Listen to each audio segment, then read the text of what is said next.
Assalamualaikum warahmatullahi wabarakatuh.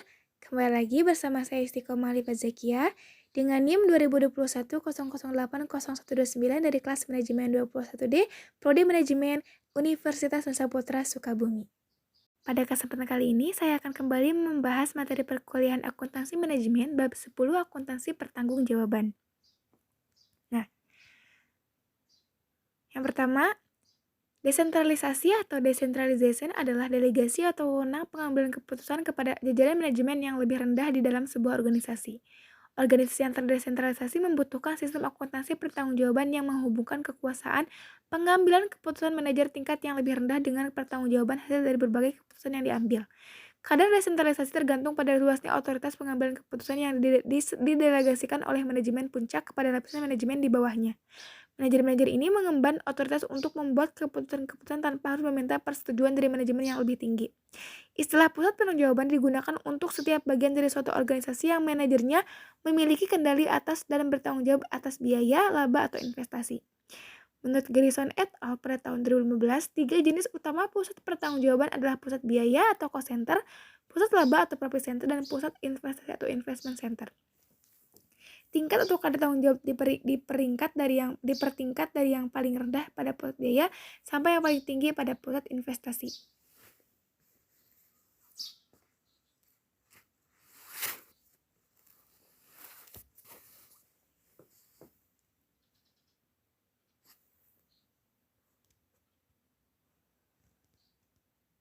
Selanjutnya, pusat-pusat pertanggungjawaban. Yang pertama ada pusat biaya. Pusat biaya atau cost center adalah pusat pertanggungjawaban di mana manajer pusat biaya memiliki kendali atas biaya yang dikeluarkan dan otoritas untuk mengambil keputusan yang mempengaruhi biaya tersebut. Departemen layanan seperti akuntansi, keuangan, administrasi umum, dan hukum. Dan personalia biasanya diklasifikasikan sebagai pusat biaya. Pusat biaya merupakan jenis pusat pertanggungjawaban yang digunakan secara luas. Hal ini karena bidang-bidang di mana manajer mempunyai tanggung jawab dan otoritas atas biaya dapat diidentifikasi dengan cepat pada sebagian besar perusahaan. Selain itu, pusat biaya dianut secara luas karena sedemikian banyak segmen bisnis yang tidak mempunyai tanggung jawab pendapatan. Besar kecilnya pusat biaya tergantung pada aktivitasnya. Pusat biaya bisa relatif kecil, seperti sebuah sel pabrikasi, kantor eksekutif puncak, atau departemen hukum.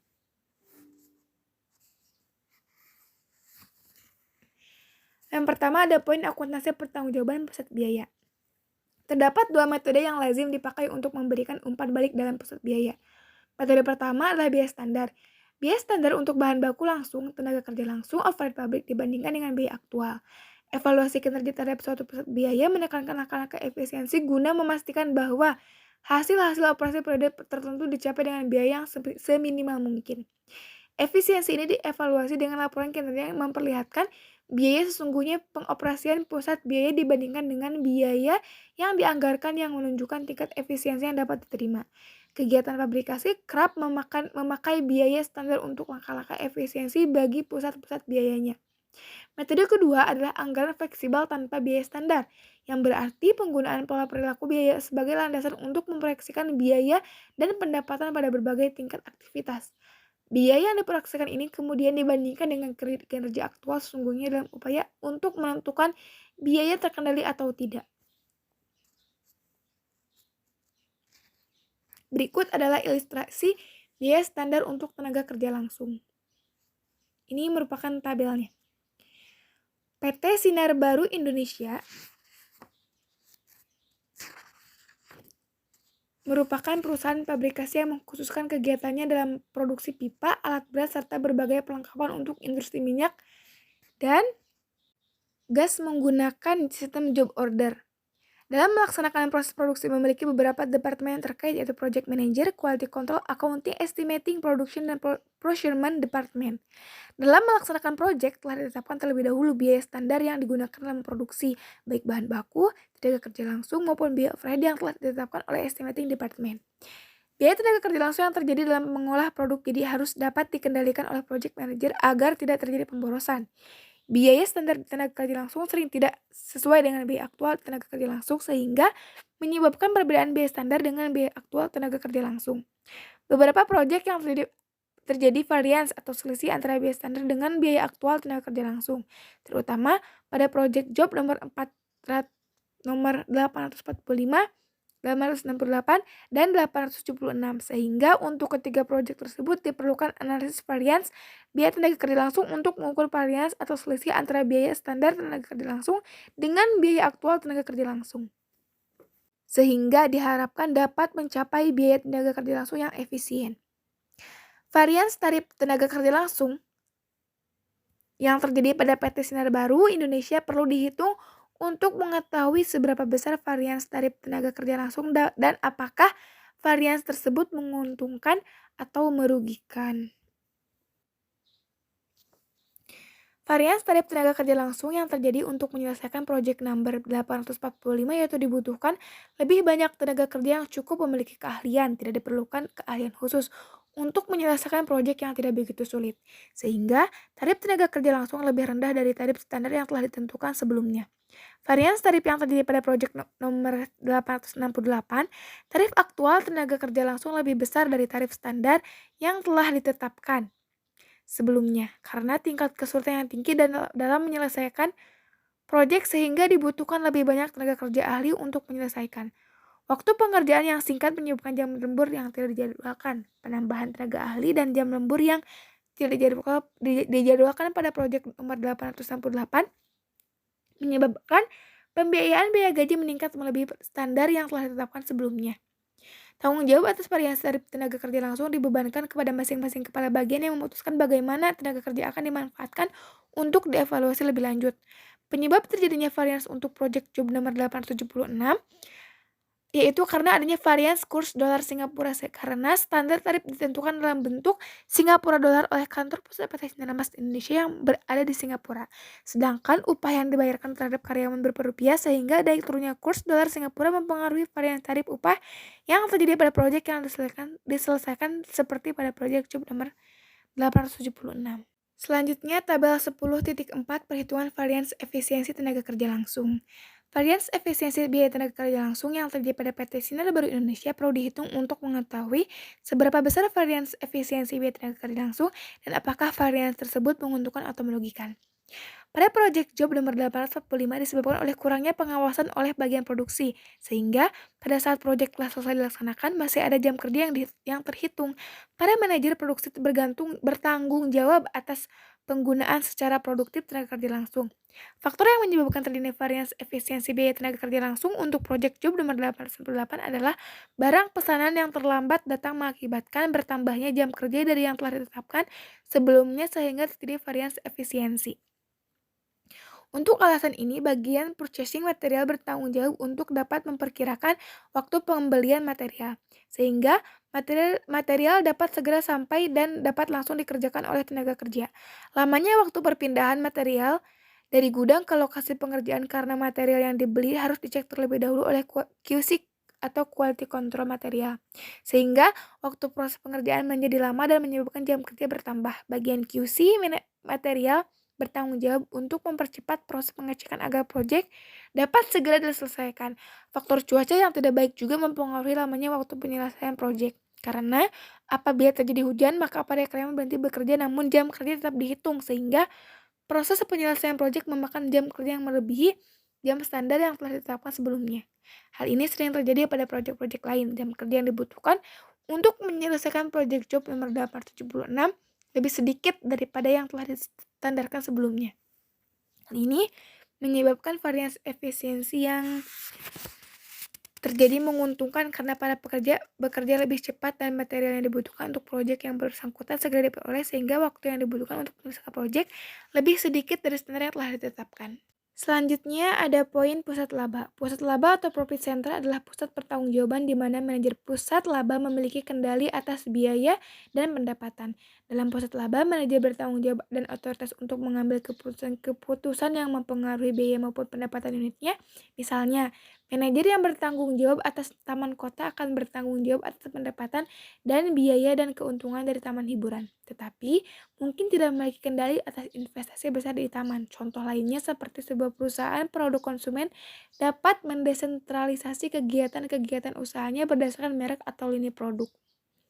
Manajer setiap produk dapat mengemban tanggung jawab atas biaya fabrikasi produk dan keputusan menyangkut pendapatan.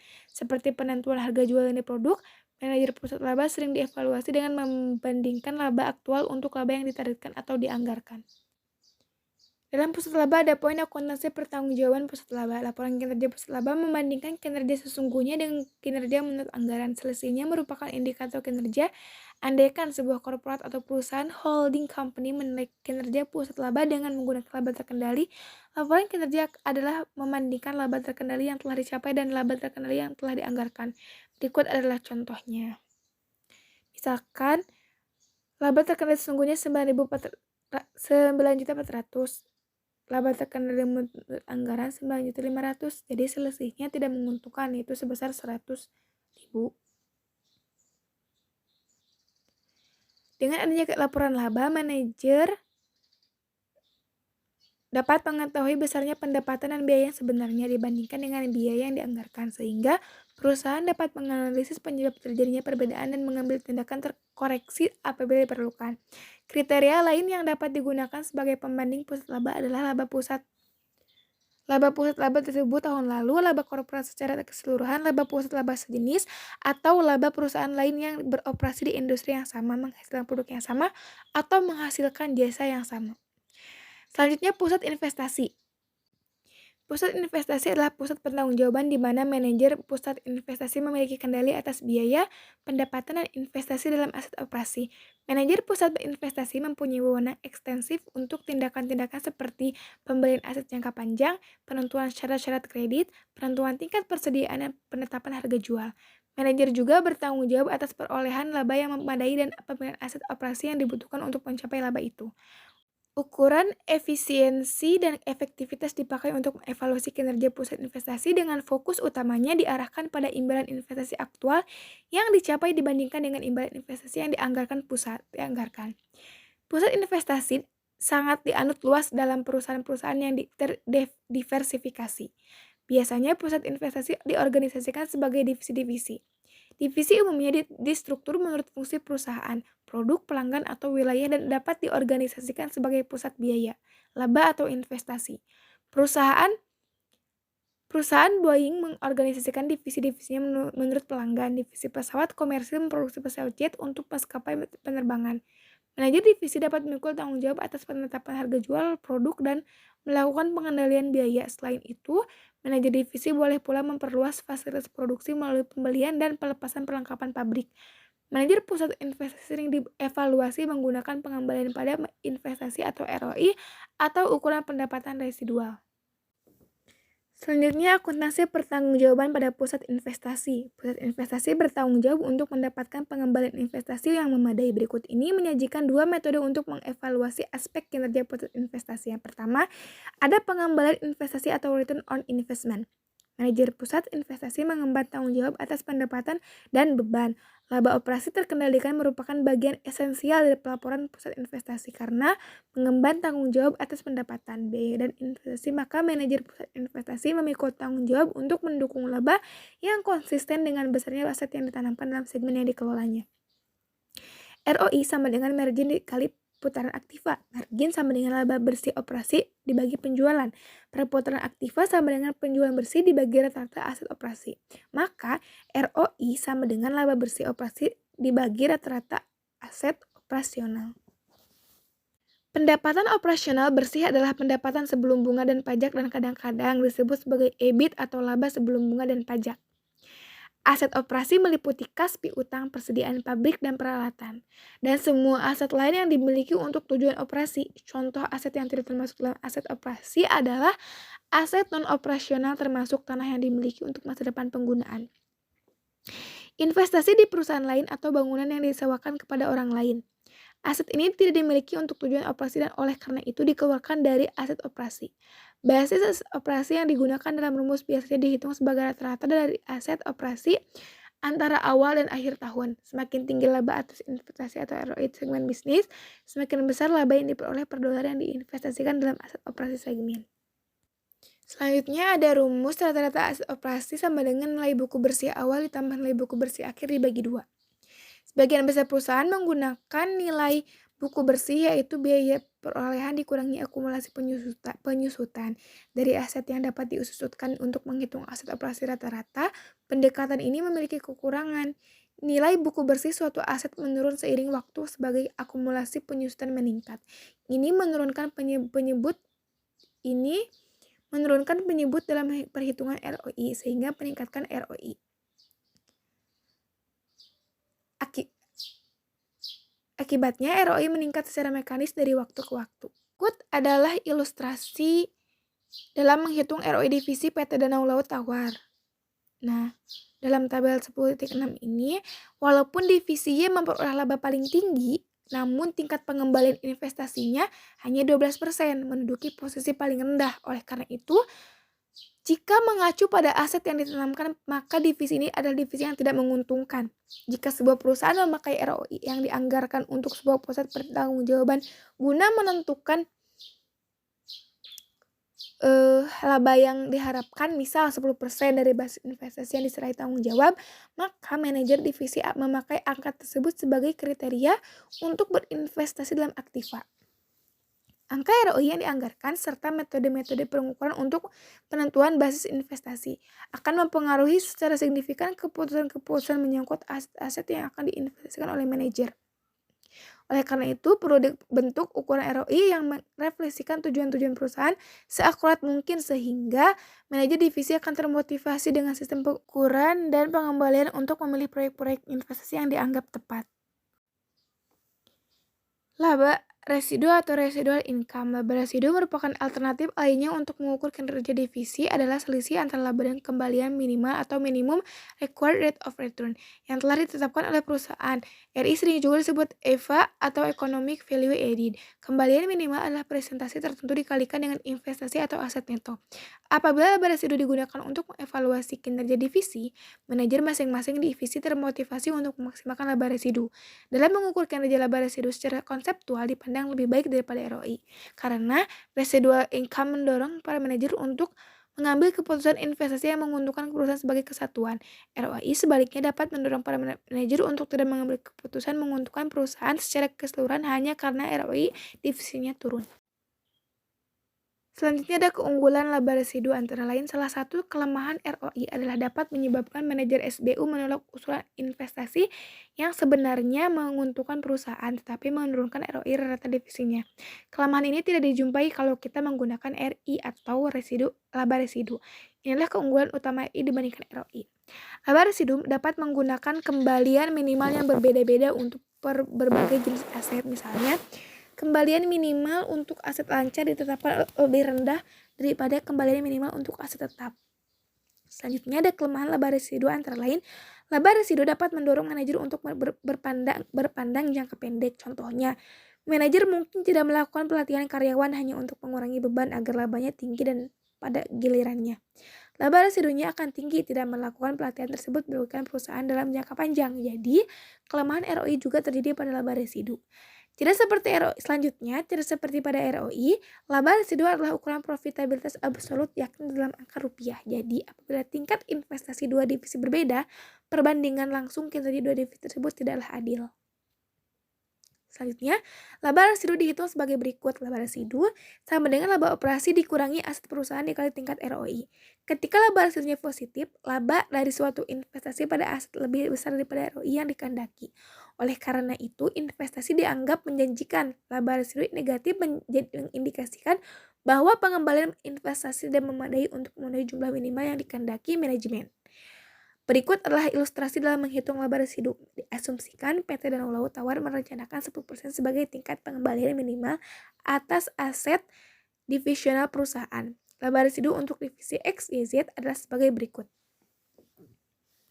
Nah, divisi X mempunyai laba residu yang lebih besar dibandingkan divisi-divisi lainnya walaupun mempunyai laba operasi yang lebih kecil. Hal ini karena divisi X mempunyai lebih sedikit aset dibandingkan divisi-divisi lainnya. Terima kasih atas perhatiannya. Mohon maaf apabila banyak kekurangan dan kesalahan. Wassalamualaikum warahmatullahi wabarakatuh.